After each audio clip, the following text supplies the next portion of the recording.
വണ്ടിപ്പെരിയാർ ഗ്രാമ്പിയിൽ നിന്നും ദൗത്യസംഘം മയക്കുവെടിവെച്ച് പിടികൂടിയ കടുവ ചത്തു. ദൗത്യത്തിനിടെ വനം വകുപ്പ് ഉദ്യോഗസ്ഥർക്ക് നേരെ ചാടിയ കടുവയെ ദൗത്യസംഘം വീണ്ടും വെടിവെച്ചിരുന്നു.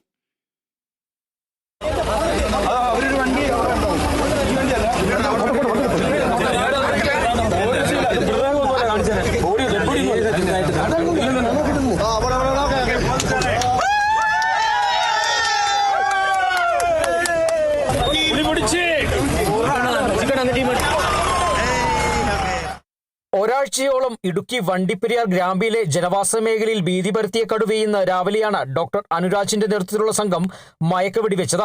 മയക്കുവെടിയേറ്റ കടുവ ദൗത്യസംഘത്തിന് നേരെ ചാടിയതോടെ വനപാലകർ വെടിയുതിർക്കുകയായിരുന്നു. സ്വയരക്ഷയുടെ ഭാഗമായാണ് വെടിവെച്ചത്.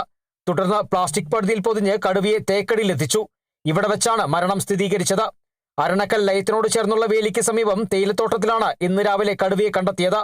എന്നാൽ മയക്കുവെടിവെക്കാനുള്ള സാഹചര്യം ഇവിടെ ഇല്ലാത്തതിനാൽ മറ്റൊരു സ്ഥലത്തേക്ക് കടുവ നീങ്ങിയ ശേഷമാണ് വെടിവെച്ചത്. ഫസ്റ്റ് ഡാട്ട് കൊണ്ടില്ല, ആദ്യത്തെ ഡാട്ട് നമ്മൾ കടുവയ്ക്ക് കൊണ്ടില്ല. അപ്പൊ നമ്മൾ 15 മിനിറ്റ് വെയിറ്റ് ചെയ്തു. സാധാരണ ഡാട്ട് കൊണ്ടുകഴിഞ്ഞിട്ടുണ്ടെങ്കിൽ 15 മിനിറ്റ് സമയം വേണം.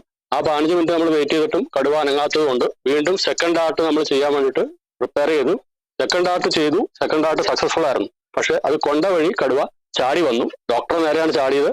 ഡോക്ടറെ സൈഡിൽ മനു എന്ന് പറയുന്ന ഒരു നമ്മുടെ ജീവനക്കാരനുണ്ടായിരുന്നു. മനുവിന്റെ ഷീൽഡിൽ അടിച്ച് ആ ഷീൽഡ് വലിച്ചു കീറി കടുവ രണ്ടാമത്തെ അടി മനുവിന്റെ ഹെൽമെറ്റിലായിരുന്നു. ഹെൽമെറ്റ് ഇവിടെ ഉണ്ട്, ഹെൽമെറ്റ് പൊട്ടി. മൂന്നാമത്തെ അടി മനുവിന്റെ തലയ്ക്ക് അടിക്കാൻ തുടങ്ങുമ്പോൾ അതിനെ നമുക്ക് ഫയർ ചെയ്യേണ്ടി വന്നു. അങ്ങനെ കടുവ ഡെത്ത് ആയിട്ടുണ്ട്. അതാണ് സംഭവിച്ചത്. ഈ മാസം 10-ാം തീയതിയാണ് ഗ്രാമ്പിയിലെ തേയിലത്തോട്ടത്തിൽ കടുവയെ കണ്ടത്. തൊട്ടടുത്ത ദിവസം തന്നെ ഇവിടെ കൂട് സ്ഥാപിച്ചു. എന്നാൽ കടുവയെ കണ്ടെത്താൻ കഴിയാതെ വന്നതോടെയാണ് മയക്കുവെടിവെക്കാൻ തീരുമാനിച്ചത്. ശനിയാഴ്ച മുതൽ ഇതിനുള്ള ശ്രമം തുടങ്ങി. Kottayam DFO N Rajesh, veterinary surgeon doctor അനുരാജിന്റെ നേതൃത്വത്തിലുള്ള സംഘമാണ് ദൗത്യത്തിന് നേതൃത്വം നൽകിയത്.